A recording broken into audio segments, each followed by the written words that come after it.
Welcome back to the channel, everyone. Thank you so much for the continued support, and today I get to return to my favourite series that I'm doing at the minute. I'll drop a playlist right now to the rest of them, but today we're looking at the best possible off-season for the Atlanta Falcons. After an abysmal season in Atlanta, Georgia, the fourth overall pick, and a lot of questions asked about the roster, we're going to look in different coaching scenarios. Obviously, they've signed their new head coach. We're going to look at what he's going to bring, what he's going to look for. We're going to look at re-signing and cuts. Their cap space isn't the best at the minute, so what can we do to fix that up? And then most importantly, in free agency and in a draft, what can we add to this roster to not only help them this season, but for the future going forward? With that being said, hopefully you enjoy the video and stick around till the end. Let's get straight into the rebuild.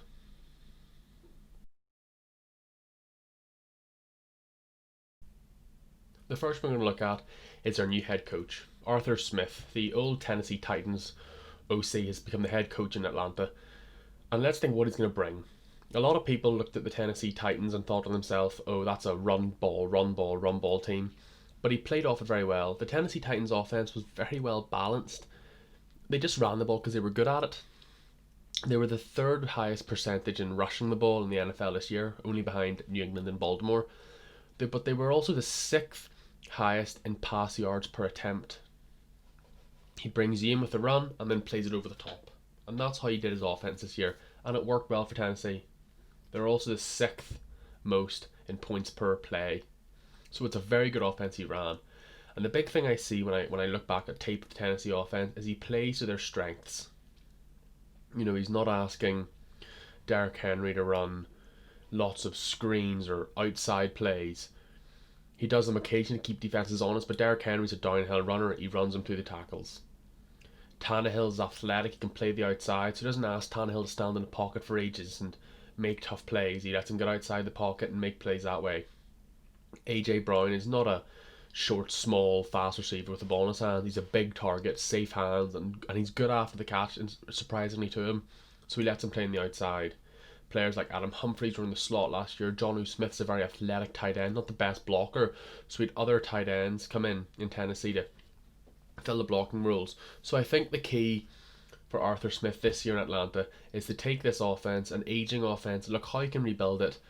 And more importantly, if there are any pieces knocking about free agency or knocking about the rest that can really elevate this team. With that being said, we're going to get straight into the re-signing and cuts. When you break down the cap space and all that the Atlanta Falcons have going into this offseason, it's not a great look.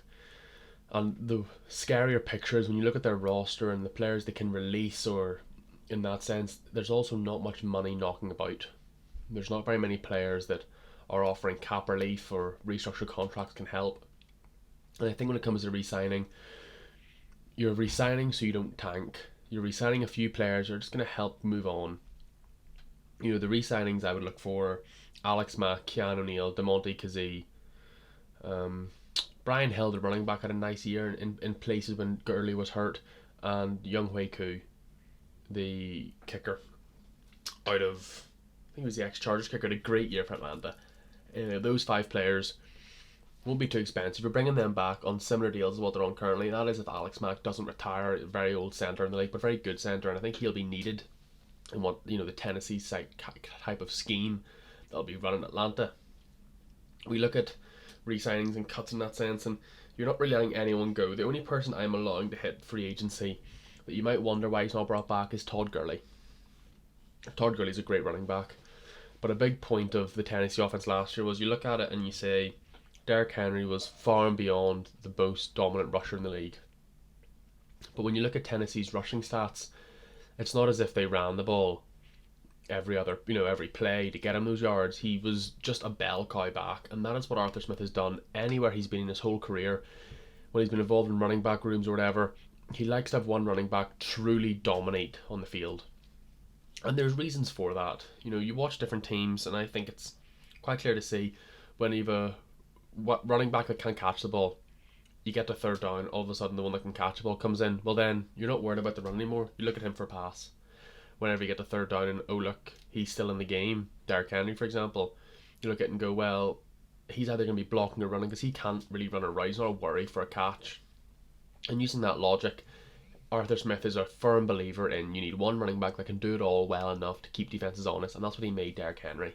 A lot of people inside the Tennessee organization are putting Arthur Smith's work on Derrick Henry down to his growth. I don't think that's an unfair statement. So with looking at who we're going to re-sign, who we're going to cut, we don't have many funds left. Only a £5 or £6 million we're looking at going into free agency for cap room each year. So we're going to have to sort of maybe look at a few one name players rather than much depth, but we'll get into that right now and straight into free agency. In past years, a lot has been made of the saying, don't pay running backs. Ezekiel Elliott seemed to tickle that.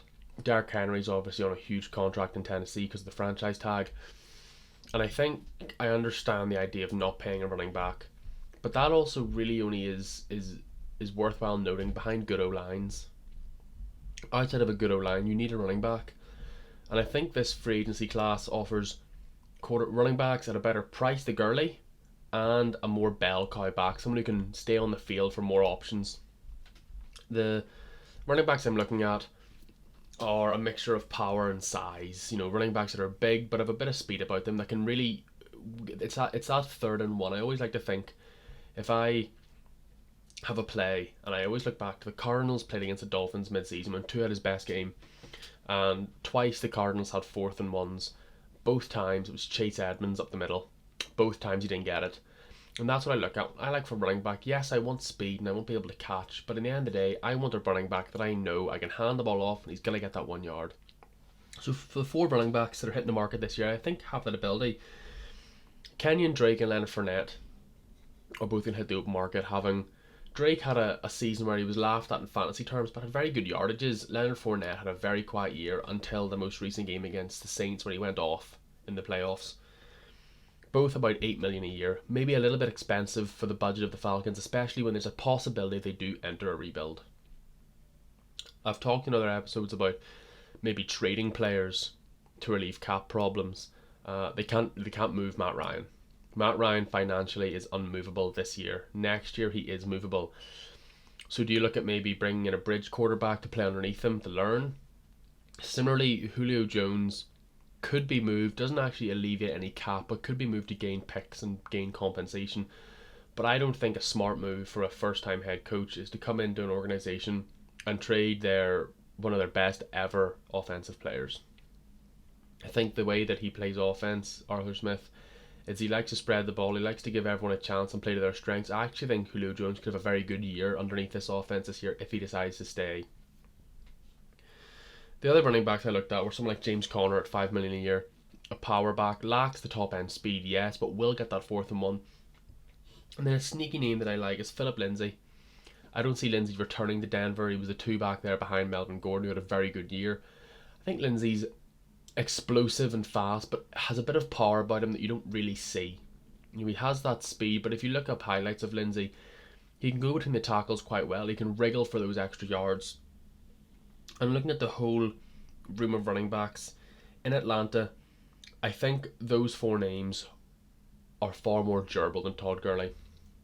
We know about the knee issues in the past. I just don't see Todd Gurley, rushing 15-20 times a game for 16 games. I don't think he can do it. So with saying that, in my opinion, if I'm Atlanta, I think I'm going to sign Philip Lindsay to a 3-year deal. About $6.5 million a year, so we're looking about 19 million overall for Lindsay. But I think 3 years and 19 million gives him a versatile back that can go inside the tackles, out to the tackles, can catch, but can also pick up the hard yardages. I think if you let the run game work a bit harder in Atlanta, Julio Jones and Calvin Ridley are going to go off. Matt Ryan is, yes, aging, but has by no means lost his legs. He still looks like a good quarterback. People are just talking about replacing him because you never want a scenario that the Saints have just entered when, oh no, you looked after your quarterback so long, he's just retired, you have no one. So I think the only free agency look I'm going to have right now is going to be Philip Lindsay, about 19 million for 3 years. But now into the best part of the video, and we're going to fall straight into the mock draft where the Atlanta Falcons have the 4th overall pick.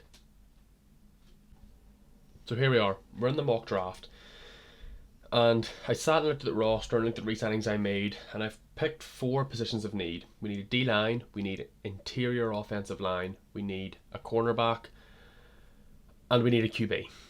And I'm not going to let Zach Wilson of BYU drop any further. I think this is a move. You take Zach Wilson at 4, and then you're able to sit on this. You're able to allow him to sit for a whole year behind Matt Ryan, and then you can make a decision on Matt Ryan next offseason. I think he's a better prospect than Justin Fields as a throwing quarterback. Justin Fields has the potential to be completely electrifying, but people always like to get dragged out in the most recent games. Justin Fields' most recent game was a bit of a no-show in the national championship. Now, yes, that was against the absolute buzzsaw that is Alabama, but it still held the reason. There's talk, obviously, now because Urban Meyer, being an Ohio State guy, is talking about Fields at 1 and all, and I don't believe that's how it's going to go. But I do think that if you look at the needs of D-line, centre, QB, cornerback, value-wise, it would be silly to pass up a quarterback at that high when there's different positions can take you elsewhere. As you can see, we're coming back up here on the clock again at 35. And I don't want to get too dragged into who's left on the board. Because there's a lot of good names still. As you can see, Creed Humphrey just got taken, I believe. That was going to be a great pick for us. But we're on the board, and I think once again the top player on the board gives us our option. Christian Barmore of Alabama is an absolute animal of a man. Grady Jarrett's been great in Atlanta, but teams slowly start to realise that it doesn't matter how good he is, if you don't have help, if you're being singled up on so easily, then you're going to get caught out.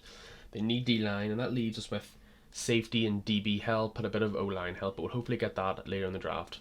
But I'll see you at our next draft pick. Well, we're back on the clock, and I'm nearly sick. I sat that whole time watching the draft board go, saying Landon Dickerson, great choice, can't wait to get him. And the Houston Texans robbed us of that choice at the 67th overall pick. But it leaves us with another absolute animal. If I asked you to draw the perfect guard or centre, Google Deontay Brown.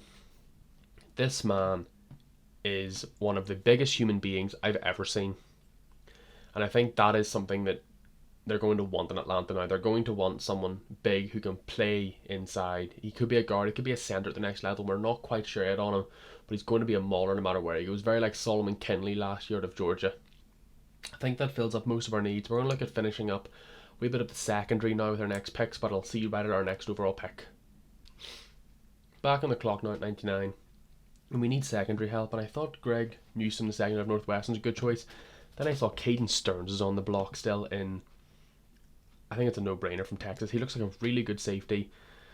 Couple of questions with his pass coverage, and now what we're going to do is we're going to pause the draft because I really, really want to come back and take... Where is he? Well, and that's live. There's Greg Newsome off the board. We'll quickly check now. Or Darius Washington might be a cornerback in the next level. I think that's someone I want. I don't know if he hits our next pick, so we're going to quickly see whether we can trade with the Lions to send away our next pick. So where are the Detroit Lions? I'm completely blind. Here we go. Can we get 109 for 133 and 162? We can't. What if we go to Denver?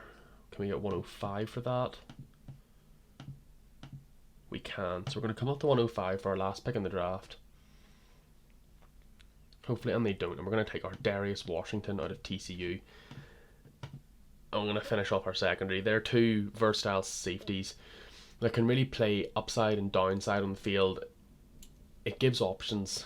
Keanu O'Neal is a great run cover safety, but lacks a bit in the pass game.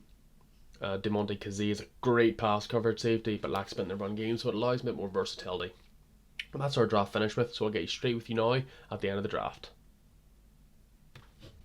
And we're back. The Falcons haven't got a terrible lot of draft picks, so you're really trying to fill as many positions of need, whilst also realising your position. The Falcons will not get the 4th overall pick for a while, I think. Other teams are going to be worse this year. And Zach Wilson's a very good QB to get at the 4th pick. I know you don't necessarily need him now, but you always want to prep for the future. Look at the quarterbacks that are succeeding right now. You've Mahomes, you've Brady. These quarterbacks weren't drafted to start day one.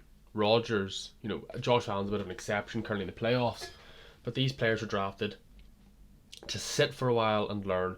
And I understand that the way the league goes now, players don't have time to sit, they have to play straight away. But if players improve better watching from the sidelines and then getting a taste when they're ready, when they're up to speed. Taking the Alabama duo of Christian Barmore and Deontay Brown, two absolute animals of men, humongous interior defensive line, interior offensive line. I think they're perfect fits for this setup. You look at the way they played in Tennessee under Arthur Smith, they're maulers. They hit you hard at the point of attack, offensively and defensively. With 99 and 105, took two safeties, Caden Stearns and Ardarius Washington. Ardarius Washington, I'm more suspecting he might become a cornerback in the league. His coverage skills are excellent, especially very good man coverage for cornerback, and that tends to be the area they get let down. Caden Stearns is a brilliant deep centre fielder, but can come up into the box to play a bit and gives them options all around. The draft was tough to do. There's not much money. There's not many draft picks. The Falcons are in trouble right now, but they have ways out of it. A good year this year behind a rookie quarterback, and then all of a sudden financially you get a bit lighter. Julio Jones is movable to gain cap. Matt Ryan is movable to save money. And this is all lookable at the start of next season, the 2022 season. This is a year of survival for the Falcons. And if you're going to survive, you may as well take a young quarterback and try to grow with him. If you have any other opinions on what the Falcons can do, please let me know in the comments or follow me on Twitter at NFL Faulkner. I'll be posting hopefully a couple more of these during the week. This is my favourite series to make. I love breaking down. You can see I have pages of notes here, really looking into the finances of different teams. Without further ado, thank you very much for watching today. I hope you had a great time, and I'll see you tomorrow. Have a good day.